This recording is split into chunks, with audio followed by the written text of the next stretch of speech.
దయచేసి ఇద్దరు పెద్దలు గమనించాల్సింది ఏంటంటే, మనము మీటింగ్ పెట్టుకునేటువంటి సమయము సందర్భం ఏంటి, ఈ సందర్భానికంటే ఒక వారం 10 రోజుల ముందు ఏం జరుగుతుంది, ఎందుకు ఉద్రిక్తులు అనేటివి నెలకొన్నాయి, ఈ ఉద్రిక్త పరిస్థితులకు కారకులు ఎవరు, ఇది ఎవరు కూడా ఇవాళ ఏదైతే మా కార్తీక్ సోదరుడు అంటున్నాడో అర్బన్ నక్సలైట్లని కానీ లేకపోతే వేరేగా మాట్లాడితే ఆ మాటలను వెనక్కి తీసుకోవాలి.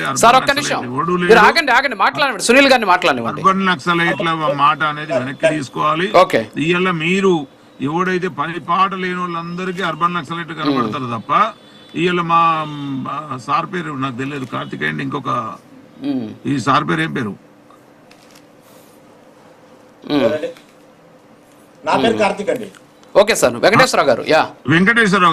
వెంకటేశ్వరరావు గారు కూడా ఆయన పనికి మాలిన అనే మాట అన్నాడు, ఆయన కూడా వెనక్కి తీసుకోవాలి. దయచేసి మనం మాట్లాడే మాటలలో పరుష పదాలు అనేటి రానియకండి. ఎందుకు రానియొద్దు అంటున్నాం అంటే, ఇవాళ నేను ఉగ్రవాదము అనే ఒక మాట నేను మాట్లాడినా. ఉగ్రవాది అన్నారు కదా సార్ మీరు, పవన్ కళ్యాణ్ గారు ఉగ్రవాది లాగా వ్యవహరిస్తున్నారు అన్నారు కదా. ఎస్ నేనే అంటున్నా కదండి. ఇవాళ తెలంగాణ రాష్ట్రంలో నీ పార్టీ ఉంది, నీ పార్టీలో పుట్టిన ప్రతి ఒక్కడు ఉగ్రవాది లెక్క మాట్లాడుతా ఉన్నారు. దానికి అదే అండి ఎందుకంటున్నా వెంకటేశ్వరరావు గారు ఇవాళ ఎవరైతే జనసేనలో ప్రెస్ మీట్ లో నేను మీకు కొన్ని పర్సనల్ గా మా ఈటీవీ ప్రతినిధి ఐ న్యూస్ ప్రతినిధి దగ్గర తీసుకొని మీకు పంపిస్తా, వాళ్ళు మాట్లాడే మాటలు తెలంగాణలో అగ్గి రాజేసి ఐ న్యూస్ కాదండి, ఇది ప్రైమ్ నైన్ న్యూస్.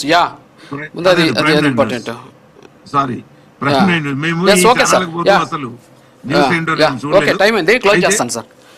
మేము ఒకటే అండి, పవన్ కళ్యాణ్ వినండి, పవన్ కళ్యాణ్ గారికి ఎట్లాంటి వన్నే తగ్గదు. పవన్ కళ్యాణ్ గారికి తెలంగాణ రాష్ట్రంలో ఆదరణను పెంచుకునే హక్కు ఉంది.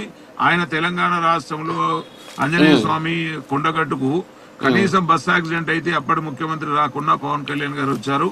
ఏం చేశారో ఏం కథనో రాష్ట్ర ప్రజలు ఎప్పుడు మర్చిపోలేదు. తెలంగాణ ప్రజలకు ఉన్న ఒకే ఒక్క గుణము, మంచిని మర్చిపోరు, చెడును కూడా మర్చిపోరు. కనుక దయచేసి పవన్ కళ్యాణ్ గారు మీ కింద పనిచేస్తున్న జనసేన నాయకులు ఎవరైతే ఉన్నారో వారి నోరుకుల్లో అదుపులో పెట్టుకోండి. మీ పార్టీ రాష్ట్రంలో ఆవిర్భవించాలి, అత్యధికంగా మీరు కూడా రాజకీయాల్లో రావాలి, ప్రశ్నించే వాళ్ళు ముందుండాలని కోరుకునే దాంట్లో కాంగ్రెస్ పార్టీ కూడా ఉంది. కనుక దయచేసి మీరు వచ్చిన విధానం కరెక్ట్